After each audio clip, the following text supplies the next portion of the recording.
थोड़े टाइम लगाएंगे, ज़्यादा देर नहीं। ये आपके है ना उसमें स्वॉट एनालिसिस, ठीक है ना, स्वॉट एनालिसिस। ठीक है, आप इसमें लिख लो, इसमें मैं कुछ आपको लिखाऊंगा भी। तो स्वॉट एनालिसिस मतलब जब कोई प्रोजेक्ट आता है बैंक में, जहाँ कोई भी प्रपोजल आती है, तो उसका हम स्वॉट एनालिसिस करते हैं, SWOT। आप इसको लिख लो, SWOT, स्वॉट एनालिसिस। अब एस से आप पहले एस एस लिख के उसके एस के आगे लिख लो, एस से मतलब स्ट्रेंथ। एस से मतलब क्या हो गया, स्ट्रेंथ। और डब्ल्यू से मतलब, जो मैंने आपको बताया था, डब्ल्यू से मतलब weakness.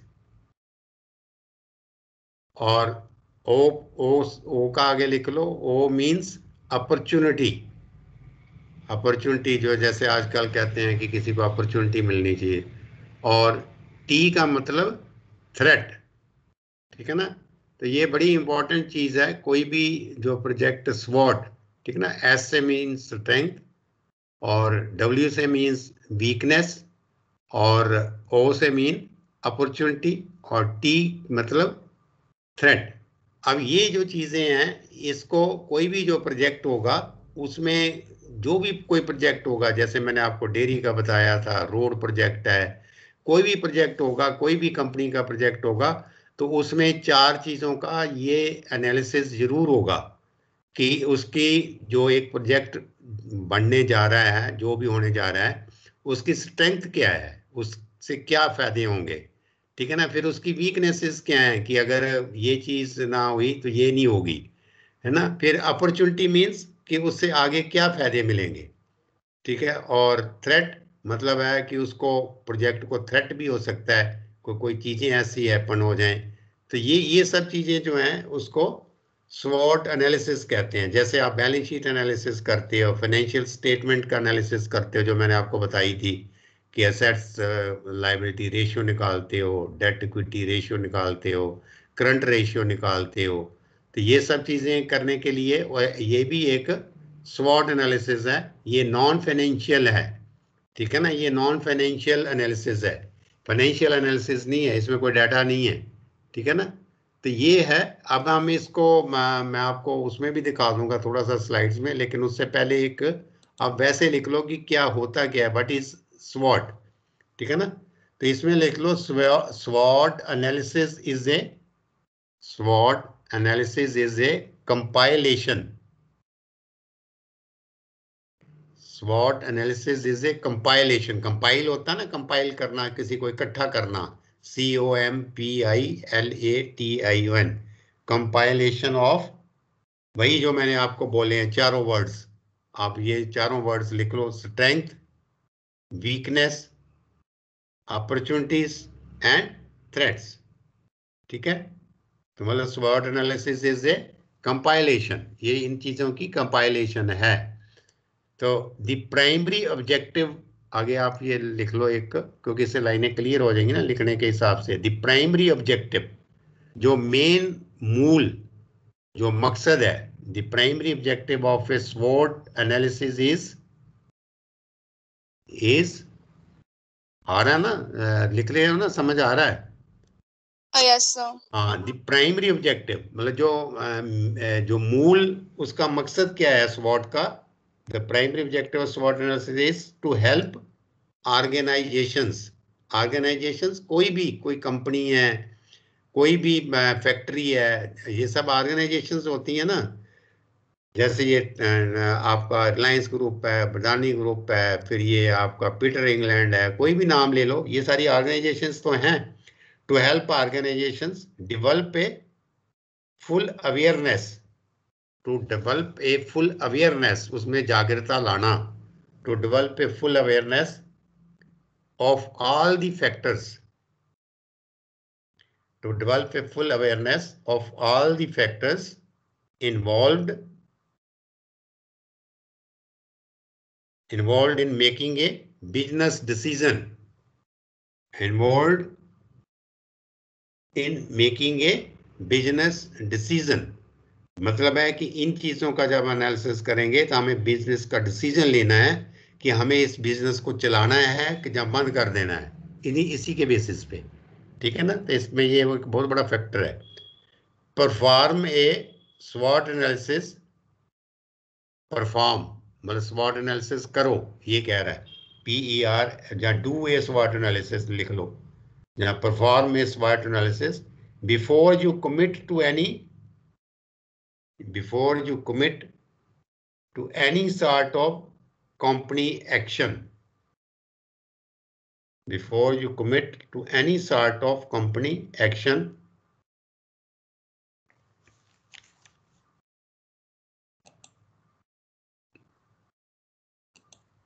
whether you are exploring new initiatives, whether you are exploring new initiatives,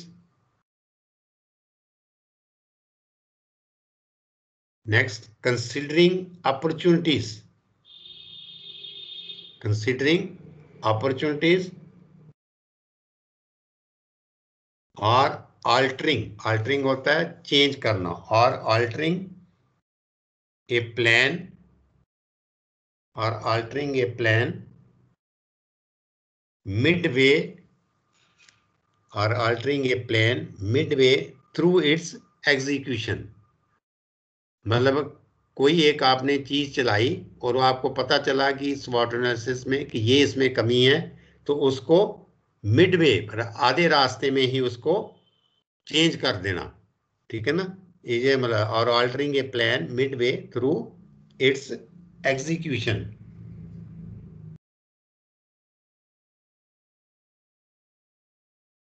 तो नेक्स्ट आप लिखो, कुछ कुछ चीज लिखाएंगे, ज्यादा नहीं।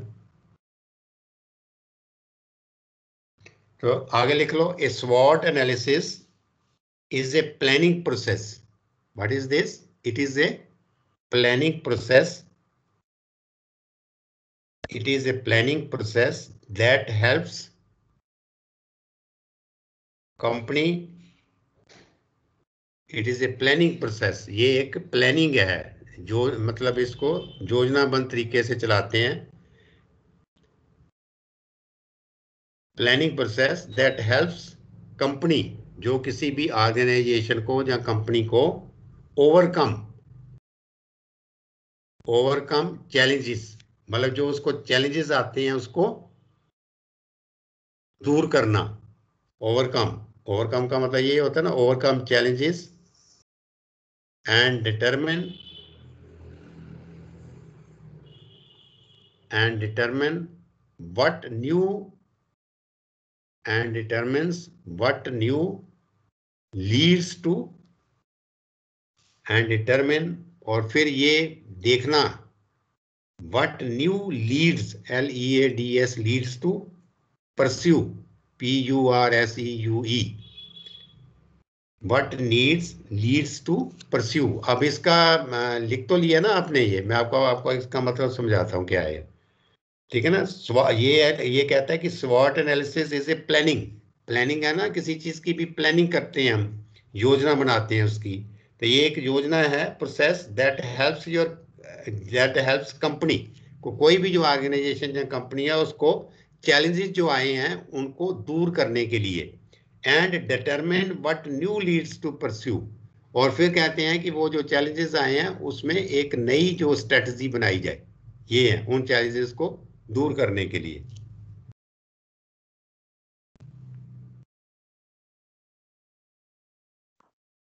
Yes, और sir. ये हाँ बोलो। तो आगे आप लिखो, ये जो इंपॉर्टेंट लाइन है, दिस मेथड वाज क्रिएटेड, ये जो स्वॉट एनालिसिस है ये किसने क्रिएट किया था?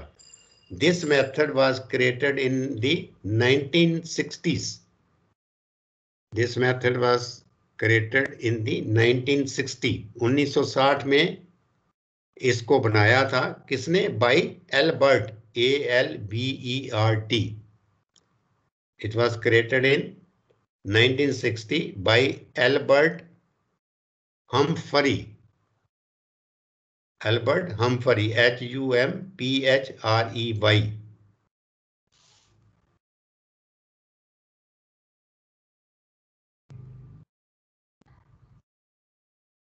तो ये था। फिर उसके बाद एक लग लो सिंस इट्स क्रिएशन, मतलब सिंस इट्स क्रिएशन मतलब जब ये बना, since it's creation, since its creation, SWOT has become, since its creation, SWOT has become one of the most useful tool. It has become one of the most useful tool of for business owners. Useful tool for business owners to start and grow their companies. To start and grow their companies.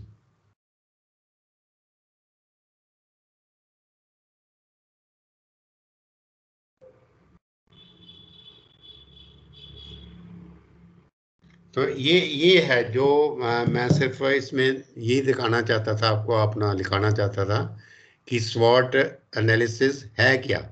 ठीक है ना। अब हम कुछ एक slides देखेंगे, उसमें आप मतलब उसमें फिर क्लियर हो जाएगा। ठीक है, आपको सब कुछ। Yes, sir.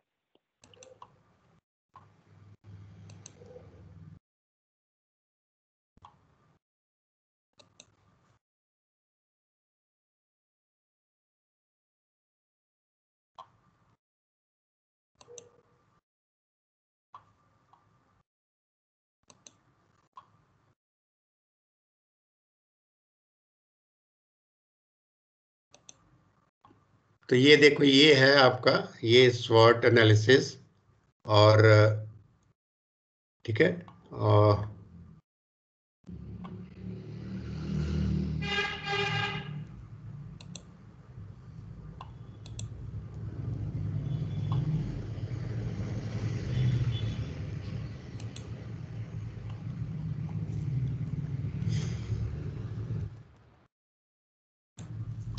इसका आगे नहीं चल रहे ना ये।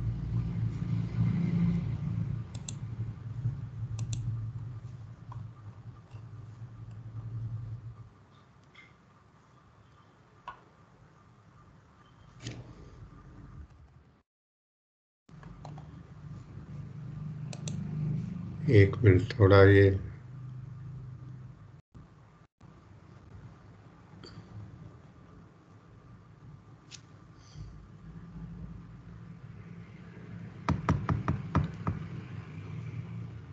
विंडो नहीं खोल रही है।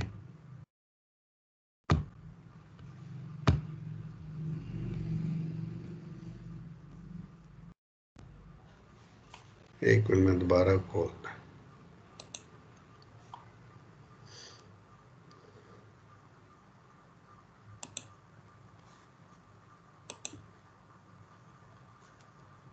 हाँ, ये है ना, ये देखो, ये स्वॉट एनालिसिस। इसके बाद में ये देखो, what it place to be A business स्वॉट। If you think your business could be doing better, why not try ए स्वॉट analysis.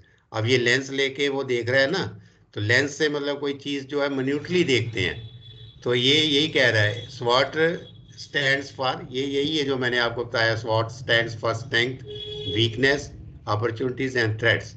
Bye putting your firm under the magnifying glass, magnifying glass यही है कि जिससे आपको मोटा दिखाई दे। By putting your firm under the magnifying glass in such a fashion, you may find the way to grow your company और increase your earning.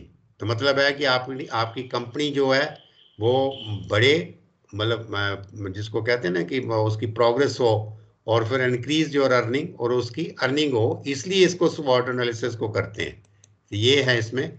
तो स्वॉट analysis is a strategic planning, जो अभी आपको मैंने बताया, method used to elevate the strength, वही है, वीकनेस, अपॉर्चुनिटीज एंड थ्रेट्स।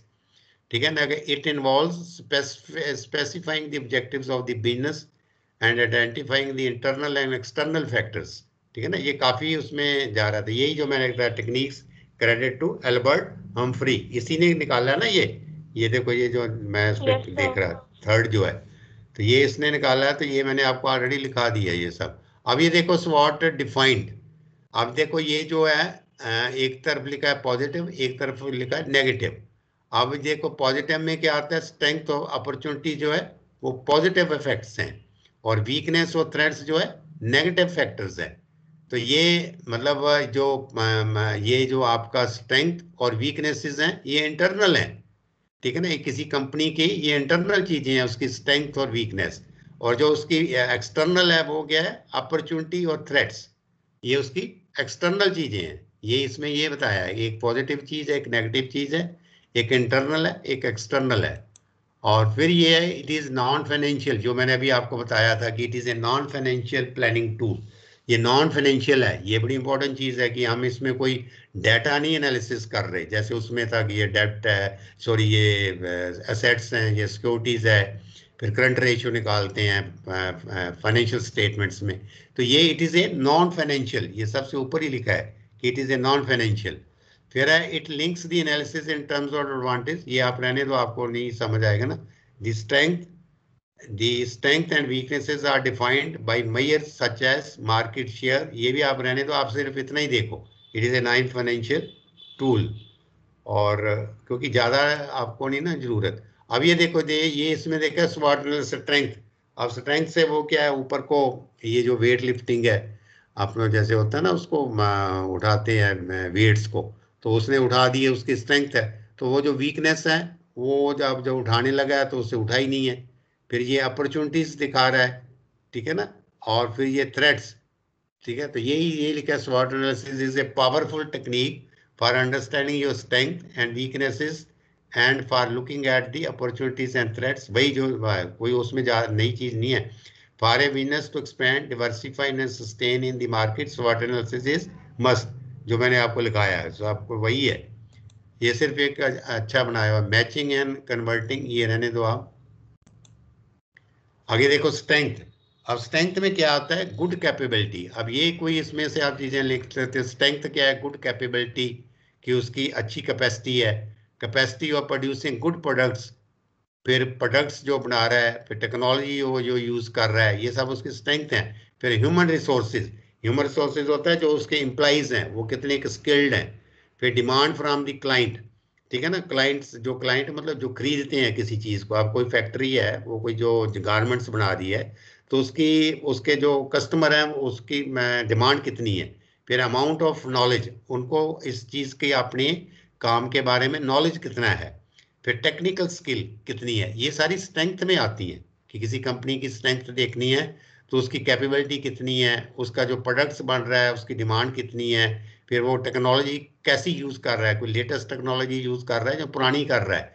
अब जैसे गारमेंट्स हैं, तो गारमेंट्स में वो पुरानी टेक्नोलॉजी से बना रहा है या नई टेक्नोलॉजी से बना रहा है। फिर ह्यूमन रिसोर्सेज जो है उसके उसके पास कितने लोग हैं काम करने वाले। फिर जो प्रोडक्ट की डिमांड क्या है, डिमांड फ्रॉम दी क्लाइंट। और अमाउंट ऑफ नॉलेज, उसको अपने काम के बिजनेस का नॉलेज कितना है। फिर टेक्निकल स्किल, कि जो उसके पास टेक्निकल स्किल कितनी है, जो मशीनों के बारे में उसको पता है कि नहीं, ये चीज़ों का पता है, ये स्ट्रेंथ है। और ऐसे ही वीकनेसेस, प्रोडक्ट्स मास बिकम ऑब्सोलेट, इसका मतलब क्या हुआ, ऑब्सोलेट मतलब पुराना हो जाता है। Product mass become obsolete, technology है बिकम ऑब्सोलेट, मतलब यही जो मैं चीज़ ये कह रहा था कि उस जो प्रोडक्ट बना रहा है, जो कोई अगर कोई फैक्ट्री आपके पास कोई लेके आ जाता है कि मेरे को फाइनेंस करो, तो वो जो उसका प्रोडक्ट बनेगा वो पुराना हो चुका है, उसकी मार्केट में डिमांड नहीं है। और जो टेक्नोलॉजी भी वो यूज कर रहा है वो भी पुरानी है, नई नहीं है। ये सारी वीकनेसेस हैं। की मैनेजमेंट पावर में नॉट बी देयर, तो मतलब जो उसके जो कंपनी की मैनेजमेंट भी ठीक नहीं है। की मैन पावर में नॉट बी देयर, ठीक है ना। तो मतलब उसकी क्या है कि मैनेजमेंट जो पावर है वो भी उनकी कंपनी की नहीं है। और फिर ये है अपॉर्चुनिटीज, जो अपॉर्चुनिटीज जैसे आपको कोई कह दे कि आपकी ये जो आपको बीएससी एग्रीकल्चर कर रहे हो उसकी अपॉर्चुनिटीज क्या है, the company can identify new products. फिर ना the company can go for a new sector, ठीक है ना। अगर उसका अच्छा काम है तो वो कोई दूसरा सेक्टर में भी वो एंटर कर सकती है। Company can go for new geography, new geography मतलब कि एक जगह उसकी मार्केट है, जैसे ईरान में मार्केट है या कनाडा में है, तो वो ऑस्ट्रेलिया में भी जा सकती है कंपनी अपने बिजनेस के लिए। New economy, the company can go and extend their market, तो मतलब इसका मतलब है कि अपनी मार्केट को वो बढ़ा सकती है। Company can take the advantage of the changing lifestyle, ठीक है ना, can go for the opportunities available technology changing. तो हर एक जो प्रोजेक्ट होगा उसकी अपॉर्चुनिटीज अलग अलग होंगी। और ऐसे ही है थ्रेड्स। अब देखो ये जो मैंने थ्रेड्स बताए थे कि उनको किस चीज़ की जो थ्रेड्स जो है आजकल है ना, थ्रेड्स मिलते हैं कि उसको किस चीज़ों से डर लगेगा। ये डर हैं थ्रेड्स। पहला है पॉलिटिकल थ्रेट। ठीक है ना, पॉलिटिकल थ्रेट्स जैसे आजकल कोई दंगे फसाद हो जाते हैं, पॉलिटिकल इंटरफेरेंस हो जाती है। फिर लेजिस्लेटिव। लेजिस्लेटिव थ्रेट्स का मतलब होता है कानूनी कानूनी दावपेच। ठीक है ना, ये लेजिस्लेटिव, LEGISLAT, लेजिस्लेटिव थ्रेट का मतलब कानूनी दावपेच। फिर एनवायरमेंटल थ्रेट, क्लाइमेट का वो इफेक्ट पड़ेगा किसी चीज़ के ऊपर। फिर टेक्नोलॉजी थ्रेट, फिर टेक्नोलॉजी जो है वो चेंज हो जाती है, जहाँ टेक्नोलॉजी ज़्यादा देर चलेगी नहीं। From the partner, from the partner मतलब उस कंपनी में जैसे 10 लोगों ने मिलकर काम शुरू किया तो उनका आपस में झगड़ा हो सकता है, from the partner.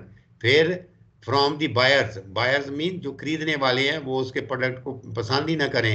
From the suppliers, आप उसको जो रॉ मटेरियल सप्लाई कर रहे हैं वो रॉ मटेरियल ही ना सप्लाई करें। फिर फ्रॉम दी की स्टाफ, और उसका स्टाफ ही उसको छोड़ जाए। ठीक है ना, तो ये सारे ये उस किसी भी में ये थ्रेड्स हैं। और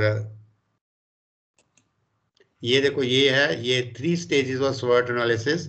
ये देखो potential new product identify, draw conclusion, translate into statistic action, build on current technology, favourable market research. ये एक उसने समझाने की कोशिश की हुई है, existing knowledge of target market. फिर no senior level stakeholder, expensive project. ठीक है, तो ये भी कोई इतना नहीं है, चलो आपको थोड़ा सा वो रहता है। तो फिर ये एडवांटेजेस बताए हैं कि अगर हम स्वॉट एनालिसिस करते हैं तो उसके फायदे क्या है। अब देखो ये कंसोलिडेट स्ट्रेंथ्स, कि हमें ये पता चल जाता है कि हमारी स्ट्रेंथ क्या है। फिर हमें मिनिमाइज वीकनेस, तो मतलब ये क्या मतलब हो गया, ये देखो ये इसको बड़ा ध्यान से समझना ये क्या कहना चाह रहा है। अब कहता है कि कंसोलिडेट स्ट्रेंथ, जो हमारी स्ट्रेंथ है, ठीक है ना, उसको हम और आगे बढ़ाएं, जो हमारी अच्छी चीजें हैं, और जो हमारी कमजोरियां उनको कम करें, और जो हमें अपॉर्चुनिटीज मिल रही हैं उनको यूज करें, हेल्प्स टू ग्रैब अपॉर्चुनिटीज। फिर मिनिमाइज थ्रेट्स, और जो थ्रेट्स हैं हम उनको कम करें। फिर फैसिलिटेट प्लानिंग, और हमें प्लानिंग करने में मदद आती है। फिर है और इंश्योर सर्वाइवल एंड सक्सेस, इसका मतलब होता है कि उसका सर्वाइवल एंड सक्सेस तो आपको पता ही है कि उसको सफलता मिलेगी, इंश्योर करती हैं ये चीज़ें। अगर हम ये स्वॉट एनालिसिस करेंगे तो हमें ये इन चीज़ों के बारे में फायदे होंगे। ये लिखा है सारा। देखो उसने ग्रीन से उसको बढ़ाया है और रेड से उसको डाउन किया है। अब जो एक आदमी सो रहा था वो एकदम सब कुछ उठा के चलना शुरू कर दिया उसने। और ये देखो ये है निरमा केमिकल लिमिटेड। अब ये देखो ये निरमा, आप जानते हो पहले एक निरमा आया था मार्केट में, डिटर्जेंट। उसके बाद में ये Yes, आपने sir. जो सर्फ वगैरह जो देख रहे हो ये बाद में आए हैं सारे। तो निरमा एक प्रोजेक्ट Yes, sir. डिटर्जेंट था जिससे कपड़े धोते थे। Nirma was a basic detergent with no colour, white colour का होता था। Design are sophistication on the pack of the product. ठीक है ना, और एक सिंपल वे में से उसने उसको बेचना शुरू किया था। Was price at around 35% of Surf. तो मतलब इसकी जो प्राइस थी, थोड़ा ये बंद कर लो अपना माइक, माइक बंद कर। वाज प्राइस एट अराउंड 35% और सर्फ का जो इसकी कीमत थी वो 35% कम थी। Price, medium quality, distribution, reach and effective use of media. लेकिन इसकी जो है वो मार्केटिंग बहुत हुई थी। तो market share grew from 0% to 1970 to about 60% in 1987। अब इसका जो निर्मय का जो मार्केट थी वो 60% बढ़ गई। मतलब मार्केट में जो निरमा था लोगों को पसंद आ गया in over a period of 10 years, 10 साल में। It has become the largest selling brand and the success of the Nirma is due to affordable price. P लिखा है ना, पी, अफोर्डेबल प्राइस, मतलब इसकी कीमत बहुत कम थी।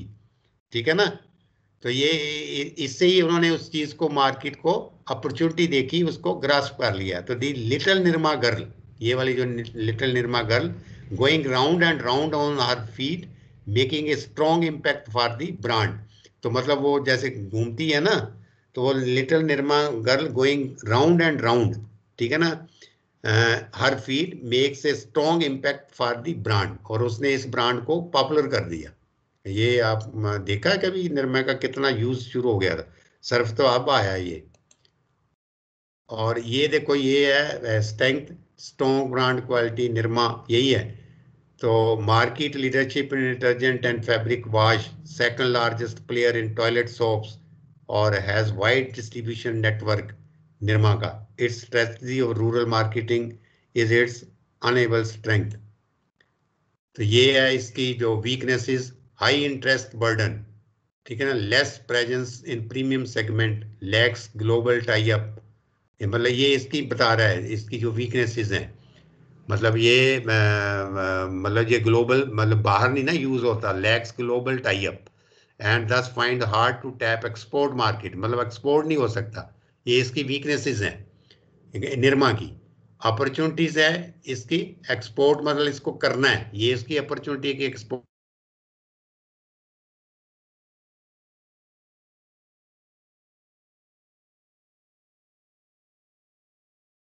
मतलब एमएनसी क्या, एमएनसी क्या होती हैं, जो बाहर की कंपनीज हैं, जो बाहर की कंपनीज हैं ना उनका एमएनसी कहते हैं ना, जो इंटरनेशनल कंपनीज हैं। MNCs are approaching Indian market, Indian market में दूसरी कंपनीज आ रही हैं, तो फिर निरमा का काम कम हो जाएगा। Emergence of small but strong regional players, ठीक है ना, emergence of small but strong regional players, इसके मतलब कंपटीशन में और लोग बहुत आ जाएंगे। Brand name products have great influence over it, तो ब्रांड नेम का जो दूसरे लोग ब्रांड लेके आएंगे उसका इन्फ्लुएंस ज़्यादा होगा। तो ये इसकी थ्रेट्स हैं, बस यही है ये। Thank you. तो यही था जो मतलब मेन, आपको कुछ नहीं है इसमें, सिर्फ एक समझना ही है थोड़ा, जो मैंने आपको मतलब काफ़ी इजी वे में बताया। तो ये था। और